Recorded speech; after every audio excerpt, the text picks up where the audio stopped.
Arquivos extraterrestres. Se a Força Aérea dos Estados Unidos descobriu alienígenas, ninguém me contou nada e eu quero saber. É possível os militares esconderem do presidente segredos sobre OVNIs? Essas coisas acontecem o tempo todo. Discos voadores e outras coisas, sabe? O que o presidente realmente sabia sobre extraterrestres? Se enfrentássemos uma ameaça alienígena de fora deste mundo. Quantas vezes os Estados Unidos se defenderam de OVNIs? Desde a Segunda Grande Guerra, todos os presidentes lidaram com ameaças à segurança nacional colocadas por objetos voadores não identificados. Descubra as evidências por trás das declarações presidenciais quando abrirmos os arquivos extraterrestres em Os OVNIs e a Casa Branca. Presidente Roosevelt, 1933-1945. Nas primeiras horas da manhã de 25 de fevereiro de 1942, 2 meses após o ataque a Pearl Harbor, tudo estava quieto na Casa Branca e o presidente Franklin Delano Roosevelt dormia. Mas a 5.000 quilômetros dali, a costa oeste dos Estados Unidos estava sendo invadida por um inimigo. Um inimigo voador não identificado. O caos começou com o sinal na tela do radar.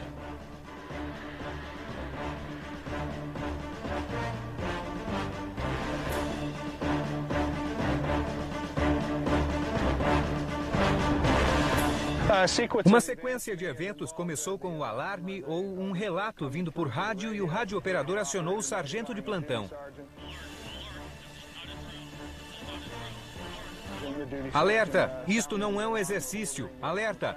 O sargento de plantão acionou o alarme ou ordenou que fosse acionado. Dali em diante, foi um verdadeiro pandemônio. De início foi um choque, mas as tropas são profissionais e logo depois exerceram suas tarefas e se colocaram em posição.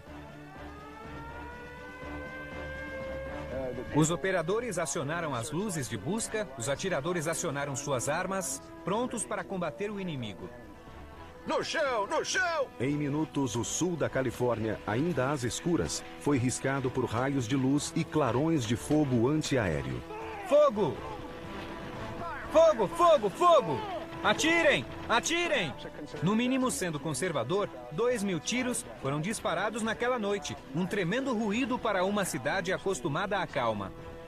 As defesas entraram em ação, mas a confusão reinava e ninguém sabia exatamente que inimigo era esse. Fogo! Fogo! Bem, aquilo foi um mistério e continua sendo até hoje. Alguns veteranos juram que viram aviões naquela noite. Alguns oficiais militares dirão que não havia nada no ar. E há civis que viram aviões naquela noite. Então, isso ainda é um mistério. A conclusão oficial do Exército é de que houve provavelmente aviões na área. Mas não houve confirmação de que fossem americanos ou japoneses ou de quem eram. Por definição, acho que eram OVNIs. Não digo que fossem homenzinhos verdes ou qualquer coisa do tipo, mas sim, creio que podemos dizer que foi um objeto voador não identificado. Por quase 1 hora, a defesa antiaérea bloqueou os céus. Mas quando o dia raiou, ficou claro que a única coisa que os soldados atingiram foi a cidade de Los Angeles. Tudo o que sobe deve descer, e é claro que a área adjacente ficou cheia de cartuchos e de fragmentos. Foi uma chuva de artilharia antiaérea, e houve casos de bombas atingirem o chão e detonarem. Claro, a mídia respondeu como de costume nesses casos para vender mais jornais. As notícias foram exageradas, ou talvez não. Realmente, uma história que circulou sobre o fato dizia que os japoneses tinham submarinos e que lançavam aviões dos submarinos, o que não fazia nenhum sentido. Testemunhas oculares falaram de aviões que pairavam, não que voavam devagar. Há uma fotografia onde uma dessas coisas estava bem iluminada e não lembrava nenhum tipo de avião existente na época. A existência de destroços por toda a cidade foi relatada ao presidente Roosevelt. A tarefa recaiu sobre o general George C. Marshall, chefe do Estado-Maior americano. A Carta de Marshall é um dos documentos mais curiosos que saíram sobre o assunto. Ele dá conta de que havia ali cerca de 15 aviões cuja velocidade variava de muito lenta a repentinos 300 km por hora, voando a uma altitude de 3 a 5 mil metros. Nenhuma bomba foi lançada, nenhuma baixa foi registrada e não havia aviões aliados da Marinha ou do Exército no ar naquela noite. Simplesmente não fazia sentido. Se os japoneses tivessem vindo até aqui, teria havido ao menos algum tipo de bombardeio, mas ainda se tivesse sido mais de um avião. Ninguém sabe ao certo como Roosevelt reagiu à resposta de seu chefe militar ao que alguns alegaram ser objetos voadores não identificados. A única coisa que se viu do presidente foi que ele mandou um memorando a Stimson, que era ministro da guerra. O presidente enviou uma ríspida mensagem a Harry Stimson, exigindo saber quem era o responsável pelo sistema de alarme aéreo dos Estados Unidos e se algum oficial não autorizado poderia tê-lo disparado. A resposta de Stimson e sua explicação para um inimigo não identificado ainda são um mistério. Nenhum registro dessa resposta foi encontrado nos arquivos nacionais ou nos arquivos presidenciais de Roosevelt. Não penso que na época eles vissem o caso como fenômeno extraterrestre.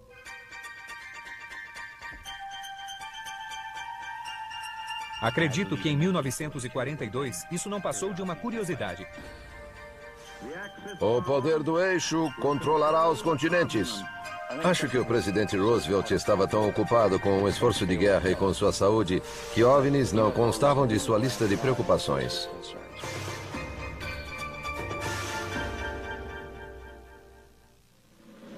Presidente Truman, 1945-1953. Em julho de 1947, novas ameaças de guerra e o novo inimigo, a União Soviética. Essa falsa filosofia é o comunismo. Fazem os americanos observar os céus.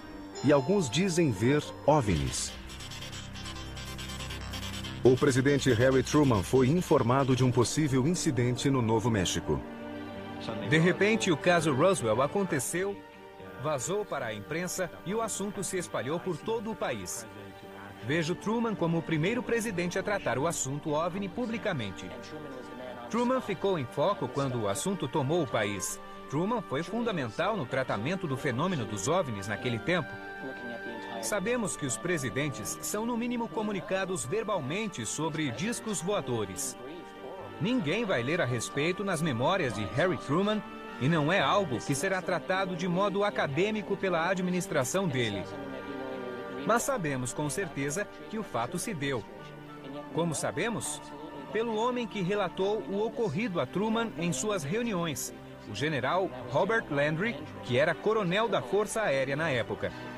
O presidente Truman recompensou Landry, seu piloto pessoal, pelos serviços exemplares ao nomeá-lo assessor da Força Aérea para OVNIs como consultor da CIA. A função dele era apresentar um relatório verbal a cada 3 meses sobre o assunto OVNIs, coisa que ele fez até o fim do mandato do presidente. Eu estimo que aconteceram 18 relatórios. Teria sido maravilhoso poder assistir a algumas dessas conversas. Tudo era verbal. Ninguém queria registros para não acabarem na capa do New York Times. Não havia arquivos. Mas um incidente que dizem ter acontecido na capital do país não poderia ser ignorado.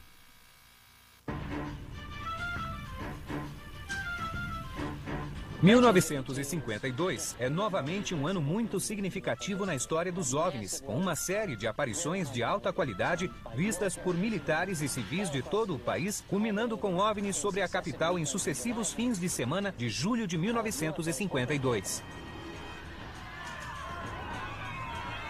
Parecia uma invasão. Eles desapareciam, os caças voltavam, eles reapareciam. O governo parecia fora de controle, não conseguia controlar o fenômeno. Foi uma coisa tremenda e os jornais traziam tudo em manchete. Saiu na capa do The New York Times. Truman encarou o assunto de frente. Começou a haver menos hesitação das autoridades públicas em falar de discos voadores. Harry Truman fez isso nos anos 50 durante uma entrevista coletiva. Seus assessores mais próximos falam com o senhor ou o colocam a par do assunto OVNIs? Sim, nós discutimos isso a cada reunião que temos com os militares, mas eles nunca puderam produzir um relatório concreto sobre o que vem. O senhor tem algo a dizer? Não tenho nada a declarar quanto a esse assunto. Esse tipo de coisa acontece o tempo todo. Discos voadores e outras coisas, sabe? Presidente Eisenhower, 1953-1961. Jamais tentaremos aplacar um agressor aceitando uma falsa e perversa troca de honra por segurança. Truman tratava do assunto publicamente, mas nunca teria visto alguma coisa pessoalmente. No entanto, segundo os ufologistas, Dwight Eisenhower viu um OVNI no início dos anos 50.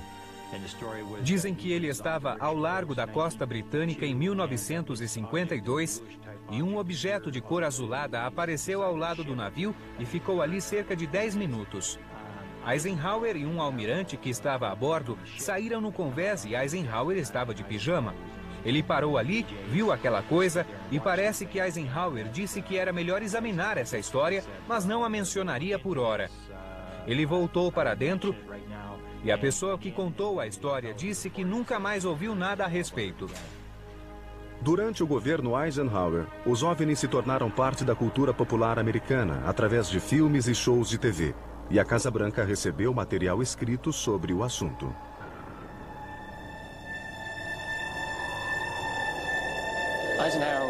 Eisenhower estava no cargo quando o assunto OVNI começou a ficar realmente secreto de modo sistemático. No governo dele, mesmo entre os militares, o assunto OVNI se tornou mais restrito. Mas houve comentários inesperados por parte de pessoas próximas à Casa Branca. Em maio de 1954, em um discurso em Amarillo, Texas, o general Nathan Twining, comandante-geral da Força Aérea de Eisenhower, fez uma declaração surpreendente. Ele disse: "Se eles vêm de Marte e se forem assim tão avançados, acho que não há com que nos preocuparmos."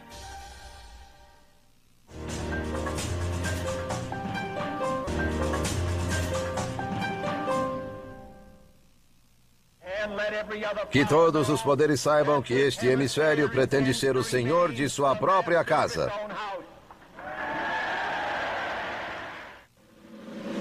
Presidente Kennedy, 1961-1963. Em 1963, o presidente John Kennedy navegava nas cercanias de Hyannisport. Dizem que houve um avistamento. Ele estava navegando ao largo de Cape Cod quando desceu um objeto prateado, não se sabe o que, de quase 20 metros de largura. Todos viram o objeto e Kennedy disse, em resumo, que não queria que ninguém contasse essa história. É difícil saber se a história é verdadeira ou não. Podemos acreditar nela ou não. É difícil aferir o conhecimento de John Kennedy sobre OVNIs. Seu governo tragicamente curto deixou poucos registros de OVNIs nos arquivos. Kennedy é um grande mistério no tocante aos OVNIs porque acredita-se que ele recebeu muitas informações sobre o assunto. Ele estava preocupado em evitar uma guerra. O lançamento de qualquer míssil nuclear de Cuba contra qualquer país do hemisfério ocidental. Lembre-se da crise dos mísseis de Cuba. Produzirá a maior crise que este mundo já enfrentou em toda a história. Ele sabia que os OVNIs poderiam levá-los ou aos russos a começar uma guerra. Mas acho que ele teria sido diplomático o suficiente para impedir que abatêssemos discos voadores, por exemplo. Registros mostram que Robert Kennedy, irmão de John e secretário de Justiça, trocou cartas a respeito de OVNIs com o deputado Gerald Ford e oficiais da Força Aérea. Robert Kennedy se interessava muito por OVNIs. Apareceram inúmeras cartas onde ele os menciona. É bem raro alguém que ocupa um cargo tão alto tratar do assunto por escrito.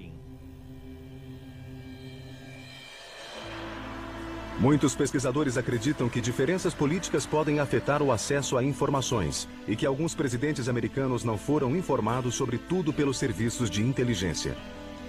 De acordo com eles, Kennedy foi o primeiro presidente a quem nada foi informado. Ele estava interessado em chegar à Lua antes dos russos. mas não se interessava pelo espaço. Ele era do tipo mais competitivo, mais do tipo político. Johnson, por outro lado, estava muito interessado no espaço. Presidente Johnson, 1963-1969. Contra tal força, o poder de destruição conjunto de todas as batalhas levadas a cabo pelo homem é como um fogo de artifício lançado contra o sol.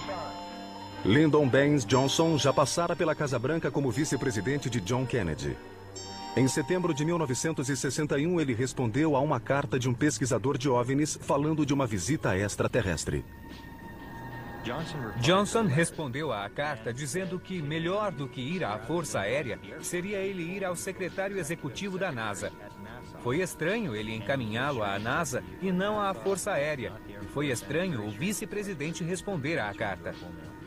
Durante o mandato de Johnson, surgiu a história de que militares haviam investigado a queda de um suposto OVNI perto de Cattsburg, na Pensilvânia. Os eventos da quinta-feira, 9 de dezembro de 1965, são um capítulo importante da história dos OVNIs e a Casa Branca. Houve uma equipe de resgate e sabe-se que a NASA esteve lá e que a Força Aérea esteve lá. O objeto foi removido e fim de caso. A explicação oficial é de que era um meteorito. Na minha investigação, pesquiso os principais casos de OVNIs. Vou aos registros da Casa Branca e vejo quem estava lá, onde estava o presidente e o secretário de Defesa. Então, fui aos arquivos de Johnson e procurei onde o presidente estava, e ele estava em seu rancho de Austin, Texas. Na manhã seguinte, as pessoas certas pareciam estar lá. Por exemplo, James Webb, o chefe da NASA, foi até o rancho do presidente na manhã seguinte. O governador da Pensilvânia estava lá. Todos os chefes do Estado-Maior, a equipe toda. E havia fotografias de todos eles chegando ao rancho. Eles disseram que a reunião com os chefes foi sobre a guerra do Vietnã. Mas embora não se possa provar que o presidente viu fotos do objeto ou do que quer que seja, houve evidências circunstanciais de que algo aconteceu em torno do presidente na manhã seguinte à queda.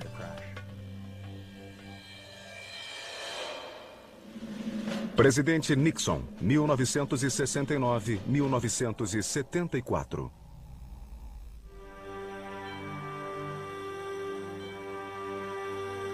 O interesse de Richard Nixon por OVNIs é mais difícil de avaliar. Falei com pessoas que disseram ter conversado sobre OVNIs com Nixon. Ele se mostrou interessado. Dizem que ele tinha uma coleção de livros sobre OVNIs, mas eu nunca comprovei. Muitos pesquisadores creem que Nixon recebeu muitas informações que gostaria de ter tornado públicas. Há boas indicações de que ele planejou revelar dados sobre OVNIs passados, presentes e futuros em um livro de Robert Emenegger e em um programa de televisão sobre esse assunto. Falei com Emenegger e o Partido Republicano pediu que ele produzisse um programa usando só pessoas do governo, porque a ideia era liberar dados. Bob Emenegger era executivo de propaganda e produtor de televisão e, por acaso, conhecia um homem muito importante na Casa Branca. Eu conhecia Bob Haldeman de uma república na faculdade e depois ele se tornou chefe do Estado-Maior de Nixon. Em meados dos anos 70, Emenegger pesquisou histórias militares para sua produção nos arquivos da base aérea de Norton. Paul Charton nos chamou e disse: o que vocês diriam se afirmássemos que uma nave alienígena aterrissou na base aérea de Holloman e que isso foi filmado por nossos funcionários, nosso pessoal temporário? E que o filme foi mandado aqui para Norton, onde se mandam todos os filmes. Achei aquela conversa estranha. Sabe, OVNIs e essas coisas. E ele disse: se vocês se interessam, verifiquem no Pentágono. Mas disfarcem isso em outras consultas, porque falar de OVNIs levanta suspeitas. George Weinbrenner era comandante de tecnologia estrangeira e tinha um bunker particular em Wright-Patterson. Eu desci pelo corredor, havia muitas câmeras de vigilância. Fui até a mesa dele e disse que queria perguntar a ele do pouso da nave alienígena na base aérea de Holloman. Eu esperava que ele dissesse surpreso, o quê? Mas não. Ele se levantou, pegou um livro e o deu para mim. Abri o livro e li ao meu amigo coronel George Weinbrenner, assinado Dr. Alan Hynek. E o livro era sobre OVNIs. Hynek era o assessor científico da Força Aérea na época para OVNIs. Menegger contatou seu amigo e secretário de Estado de Nixon, Bob Haldeman. Ele estava na Casa Branca e perguntei se ele sabia da aterrissagem de um OVNI na base aérea de Holloman. E ele disse que sim, que tinha ouvido falar, mas que não sabia. E se o presidente sabia, ele não fazia ideia. Menegger nunca conseguiu o filme de Holloman sobre o programa que foi ao ar em 1974, mas a experiência deu aos pesquisadores uma ideia do que presidentes americanos podiam saber sobre OVNIs. Um amigo que me ajudava falou com 2 ex-presidentes. Ambos confirmaram ter visto o filme da base aérea de Holloman. Presidente Ford, 1974-1977. O Congresso deveria investigar a enxurrada de registros de visões de OVNIs no sul do Michigan e em outras partes do país. Gerald Ford mostrou interesse pelo assunto OVNIs como deputado por causa dos avistamentos em sua base eleitoral nos anos 60. O que muita gente não percebe é que a função básica de um deputado é servir seus eleitores. Então, Gerald Ford, a serviço dos eleitores, achou que aquilo merecia atenção. Então, Gerald Ford foi falar com as pessoas que queriam respostas e ele fez muitas declarações fortes dizendo que queria uma investigação pelo Congresso. Em 5 de abril de 1966, um comitê do Congresso realizou uma série de audiências públicas sobre o assunto OVNIs. O secretário da Força Aérea, Harold Brown, concluiu: Não estamos escondendo nada. As investigações foram todas públicas e a audiência desta manhã foi pública pela mesma razão. Não se sabe se as audiências influenciaram a opinião de Ford sobre OVNIs depois de eleito presidente, mas muitos pesquisadores acham que ele escolheu assessores que entendiam as possíveis ameaças colocadas por OVNIs. Ele tinha assessores que não eram tão importantes naquele tempo. Havia Dick Cheney e Donald Rumsfeld. Havia George Bush, o pai, como diretor da CIA, e pessoas em quem ele confiava e que confiavam nele. Depois de sair da Casa Branca, Ford respondeu à carta de um ex-oficial da inteligência da Força Aérea que pesquisava OVNIs. Durante minha carreira pública no Congresso como vice-presidente e presidente, várias vezes requisitei informações sobre OVNIs. As autoridades oficiais sempre negaram qualquer alegação.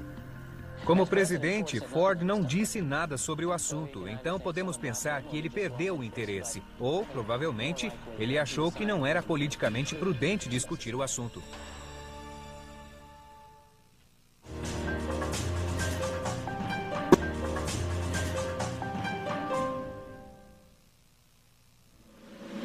Presidente Carter, 1977-1981. Embora haja documentos ligando OVNIs à Casa Branca e a informação de que alguns presidentes viram esses objetos, só um presidente admitiu isso de público. Jimmy Carter foi o primeiro presidente a admitir ter visto um OVNI. Carter ficou conhecido como o presidente OVNI porque ele falou claramente de uma visão. Um grupo de ufologistas o contatara por carta pedindo que ele preenchesse um relatório de sua visão. Carter preencheu o relatório e o resto todos sabem. O próprio Carter disse que o incidente aconteceu em outubro de 1969, quando ele estava em Larry falando no Lions Club. Ele foi muito categórico. E outra coisa que eu acho impressionante para o público é o fato de que Carter era do Legislativo Estadual da Geórgia quando viu o OVNI. E ele registrou o fato e falou disso publicamente, e mesmo como governador e depois como presidente, ele continuou a falar. Ele sempre foi muito claro ao dizer que havia visto algo e que não identificou o que viu. Eu não rio de quem diz que viu objetos não identificados nos céus. Ele sempre disse que se identificava com pessoas que tiveram essa experiência, que nunca riria de quem viu um OVNI, porque ele mesmo tinha visto um. O relatório de Carter conta em detalhes o que ele viu naquela noite. Nunca identifiquei o que vi. Foi uma luz peculiar nos céus que eu nunca tinha visto antes, nem vi depois. Cerca de 20 pessoas também viram. Carter disse que o objeto que viu tinha bordas precisas, era circular e parecia ter luz própria. Estava a cerca de 1000 metros e recuou, veio para frente, depois se foi. Quando se fala de OVNIs, normalmente as pessoas olham para você de modo estranho. E por essa razão, acho que muita gente não queria se expor como Carter, muito menos preencher um relatório. Ele nunca desmentiu o conteúdo de seu relatório. O que sugere que Jimmy Carter, como qualquer homem sincero do governo ou não, deixou um pequeno legado a ser usado por futuros pesquisadores de OVNIs. Isso pode ser considerado um marco, já que prova que o governo sabe mais do que fala a respeito do assunto. E isso inspirou Jimmy a querer publicar um pouco mais dessas informações. Como candidato a presidente, Carter prometeu em campanha liberar toda e qualquer informação sobre OVNIs assim que empossado. Mas eu revelaria as informações sobre essas visões ao público e aos cientistas. Como se poderia fazer Jimmy Carter cumprir a promessa? Assim que assumiu, ele recebeu inúmeras cartas dizendo que agora ele estava em posição de cumprir a promessa. Então, que a cumprisse. Cerca de 9.000 cartas relacionadas a OVNIs chegaram à Casa Branca durante o mandato de Carter. Naturalmente, ele não respondeu a todas pessoalmente. Talvez a nenhuma, mas houve muita gente interessada no cumprimento da promessa de 1976 e outras interessadas em contar suas experiências, nas quais viram algo que gostariam de registrar. Mas alguns pesquisadores sugerem outras razões pelas quais Carter não cumpriu sua promessa de campanha. A CIA interveio e falou com o presidente sobre assuntos importantes de inteligência, e quem falou com Jim Carter sobre esses tópicos foi George Bush pai, diretor da CIA. Jim Carter pediu os arquivos dos OVNIs e George Bush teria dito que o presidente não precisava saber. Era um assunto que só seria revelado se houvesse necessidade, e a curiosidade do presidente não era necessidade.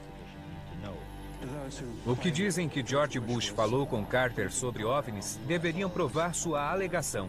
Havia outros assuntos mais importantes para eles conversarem. Apesar disso, o presidente Carter publicou documentos relacionados a OVNIs durante sua administração. Os ufologistas consideram esse um período de ouro. Metade de toda a documentação sobre OVNIs, e são milhares de textos publicados na vigência da Lei de Liberdade de Informação, nos últimos 30 ou 40 anos, foi publicada por Jimmy Carter. Esses documentos liberados vieram de muitas agências e contêm muitas informações sobre visões de OVNIs e a reação dos militares. O acesso a essas informações continua a encorajar pesquisas.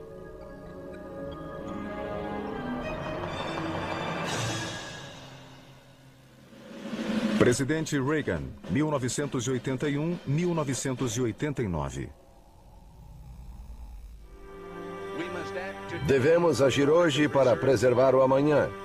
E que não paire nenhuma dúvida. Nós vamos começar a agir.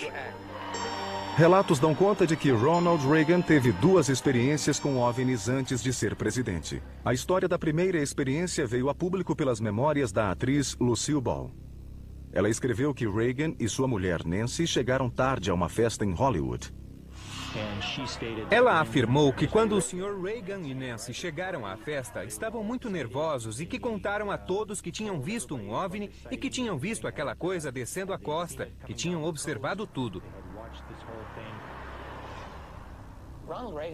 Ronald Reagan se interessava muito pelo tópico OVNIs em particular, tanto que ele disse que durante um voo como governador da Califórnia, teve uma visão aparentemente muito interessante.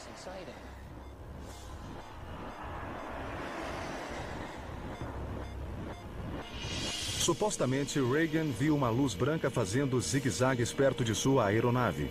Ele foi à cabine e disse ao piloto que seguisse a luz. O piloto tinha 30 mil horas de voo, algo incrível. E todos no avião viram aquela coisa. Eles teriam seguido a luz misteriosa por vários minutos até que ela saiu do campo de visão.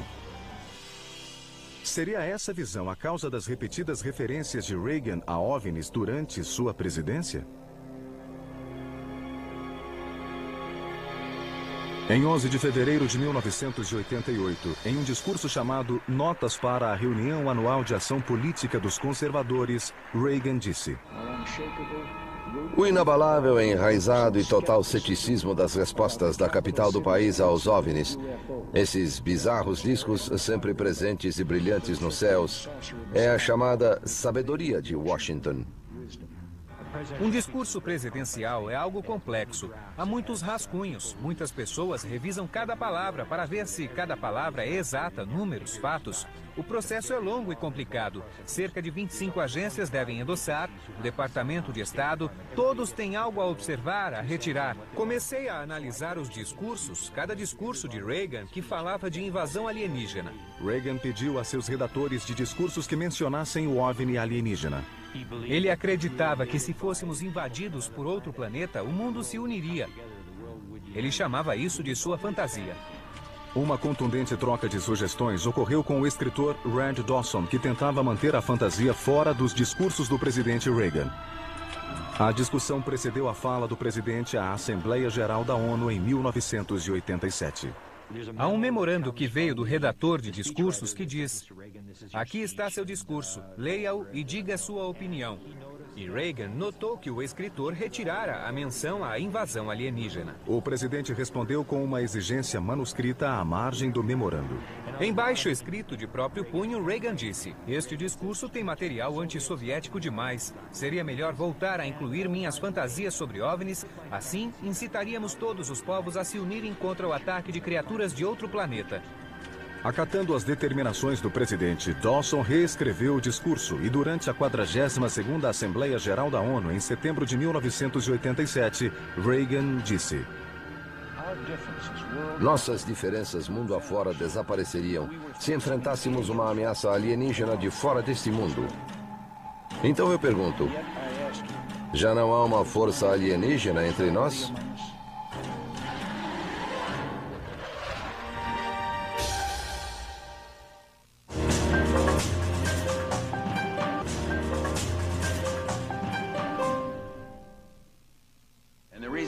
A razão é simples. É mais fácil ver um OVNI do que o plano dele.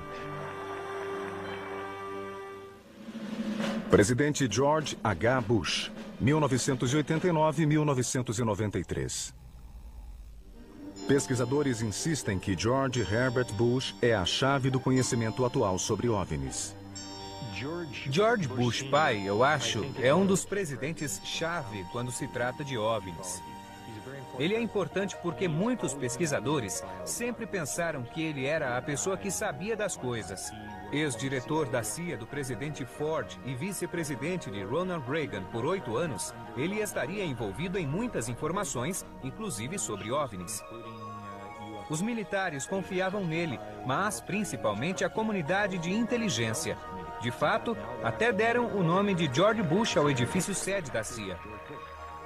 Herbert Walker Bush, quando jovem, havia servido como chefe da CIA. E alguns acham que nesse cargo ele tinha de saber com exatidão tudo o que se passava em termos de OVNIs na agência. Se ele soubesse, mesmo assim, provavelmente não revelaria nada até muitos anos depois de ir embora, como o outro presidente. Muita gente escreveu à agência, aliás, enquanto ele estava lá, com pedidos fundamentados na Lei de Liberdade de Informações, exigindo material de OVNIs em seu poder. Dizem que são mais de 900 páginas. Eles dizem que não cuidam mais do assunto. Mas quantos americanos hoje aceitam, sem questionar, essa colocação? No entanto, poucas evidências ligam o presidente Bush aos OVNIs. Por exemplo, quando escrevi sobre Bush, pedi documentos sobre OVNIs e disseram que só havia um. Não há documentos públicos que liguem George Bush pai a OVNIs, mas acho que muitos pesquisadores não têm dúvidas de que esse homem sabe muito sobre o assunto. A resposta pode estar nos mais bem guardados documentos do governo, recentemente liberados por vários setores militares. Para muitos pesquisadores, George H. Bush e sua equipe, incluindo Dick Cheney e Donald Rumsfeld, foi quem manteve os arquivos de OVNIs rigidamente restritos aos meios militares e de inteligência. George Bush é um homem que, tudo indica, sabe muito do que está acontecendo no mundo, digamos, secreto, o mundo por trás da presidência, do poder, do dinheiro. Ele é uma pessoa que possui como retaguarda dinheiro de petróleo, os contatos certos, e se você quer perguntar o que está havendo, George Bush saberá. Ele é o homem. Presidente Clinton, 1993-2001. Que eu saiba, uma nave alienígena não caiu em Roswell, Novo México, em 1947. Os arquivos presidenciais de William Jefferson Clinton contêm muitos registros referentes a OVNIs, desde Roswell até contatos imediatos. Eu diria que se os anos de Carter foram de ouro, a era Clinton foi de platina. Clinton gostava demais do assunto. Ele e a mulher disseram que a biblioteca de Little Rock tinha muitas janelas porque eles queriam mostrar que era uma administração aberta. Isso é uma mina de ouro para um pesquisador. Acho que Clinton fez mais do que qualquer outro presidente para liberar documentos secretos. E ele fez mais do que qualquer outro presidente para abrir segredos do governo, que eu saiba. Bill Clinton é outro presidente que tinha interesse declarado publicamente pelo assunto e não tinha medo de falar disso de vez em quando. Ele falava de previdência social. Vi em uma pesquisa que muitos jovens de 20 anos pensam que é mais fácil ver um OVNI do que conseguir sua aposentadoria algum dia. Então, cada vez que falavam de previdência social, o presidente usava essa pequena anedota que ele colocava na conversa. Clinton a usou 8 vezes. Mas muitos pesquisadores creem que a Casa Branca de Clinton era simpática à causa de liberar os arquivos sobre extraterrestres. Talvez o mais impressionante comentário do presidente Clinton sobre OVNIs tenha ocorrido em 30 de novembro de 1995. Quando um discurso presidencial é escrito, nada é colocado ou tirado ao acaso. Isso leva dias, semanas, meses para ficar pronto. Todos têm algo a observar e se algo está em um discurso presidencial, é por alguma razão. Bill Clinton fez um discurso de paz para 80 mil pessoas em Belfast, na Irlanda. Ele se levantou e começou a falar de crianças e leu a carta de um certo Ryan dizendo: Ryan, se você estiver me ouvindo, eis a resposta para a sua pergunta.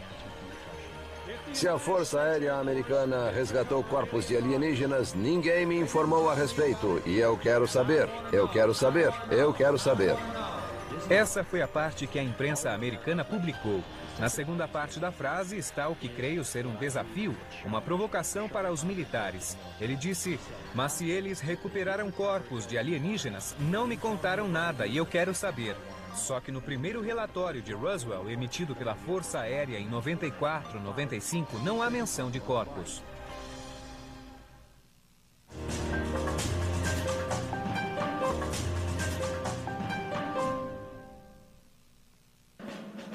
Presidente George W. Bush, 2001-2009.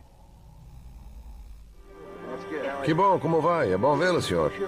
Se for eleito presidente, o senhor vai confiar nas pessoas e contará toda a história dos OVNIs? Tudo? Muita gente acha que é verdade. O senhor dirá o que está havendo? Sim, com certeza. De acordo com alguns pesquisadores, George Walker Bush, o 43º presidente dos Estados Unidos, recompôs o poderoso staff do pai, em parte para garantir a continuação do segredo dos OVNIs. 2 dos grandes, Cheney e Rumsfeld, são pessoas que sempre foram consideradas pelos ufologistas como tendo os contatos certos e que provavelmente sabem das coisas. No que se refere ao presidente Bush, Não está claro quanto ele sabe do assunto OVNIs. Muitos afirmam que o vice-presidente Dick Cheney é o homem mais informado em relação ao assunto.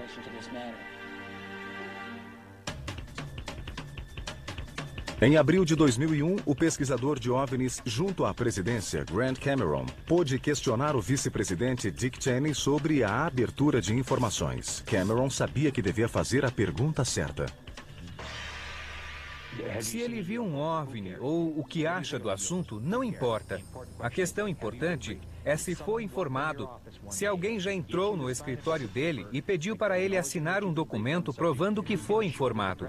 Se mostrarmos que o presidente foi informado, isso provaria que o assunto existe e é importante. Consegui fazer a pergunta a Dick Cheney. Ele estava em um programa de rádio no Diana Ham Show, na capital, e eu fui o primeiro a ligar. Eu disse a ele que minha pergunta era a seguinte: desde a afirmação feita por George Bush em julho último, tem havido rumores na comunidade de ufologistas de que o senhor dá importância a esse assunto. Minha pergunta é, em algum cargo no governo, o senhor alguma vez foi informado de OVNIs? E se foi, quando foi e o que disseram? Se eu tivesse sido informado, seria confidencial e eu não poderia falar. Isso me surpreendeu muito porque, primeiro, ele declarou que o assunto era confidencial e que ele não falaria a respeito, o que significa que o assunto continuará secreto. E segundo, ele declarou também que estava no circuito e que há coisas que são secretas e que são importantes. Há muito se discute a abertura do assunto OVNIs pelo governo, porque ele é relacionado à segurança nacional. O chefe do executivo sabe, ou deveria saber, o que a pesquisa oficial dos OVNIs consegue revelar. A questão é, por que não podemos ter mais informações da Casa Branca? Eu não tenho resposta para isso. Sou obrigado a imaginar que a política da realidade dos OVNIs deve ser um verdadeiro pesadelo para qualquer presidente americano. É como estar um pouco grávida. Não se pode fazer meia abertura, não é possível. Há sempre a ideia de que algum órgão em algum lugar acumula informações. Mas, de novo, deveríamos saber quem faz isso ou haverá um terreno fértil para muitas teorias de conspiração. Acho que todos reconhecem que presidentes vêm e vão. Eles têm vida curta comparadas ao poder estabelecido de Washington e às agências de inteligência que duram para sempre. Então acho que manter o status quo no assunto OVNIs é o modo mais fácil de agir.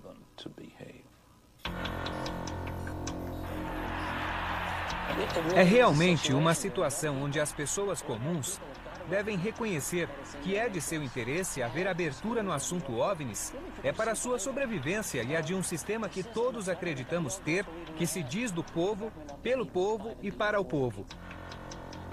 A abertura é um importante meio de conquistar essa sobrevivência, porque isso significaria revelar uma grande parte de nossa história que nos tem sido negada há 60 anos. Isso é muito importante. O que realmente mudou desde que Roosevelt era presidente? Apesar dos avanços da tecnologia e da segurança, objetos voadores não identificados ainda são vistos como ameaça à Casa Branca e ao presidente. Bem, recebemos uma informação esta manhã de que uma aeronave não identificada entrou em área restrita. O pessoal da Casa Branca levou isso muito a sério. Vamos, depressa, vamos! Em 27 de abril de 2005, um radar localizou um objeto voador não identificado sobre a Casa Branca.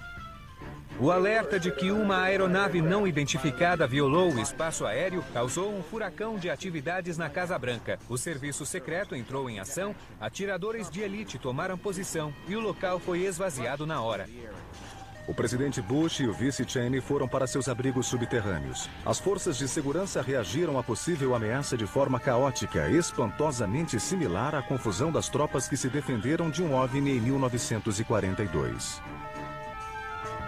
O que desencadeou isso, de acordo com o Departamento de Segurança Nacional, foi apenas uma falha na tela do radar e não uma aeronave.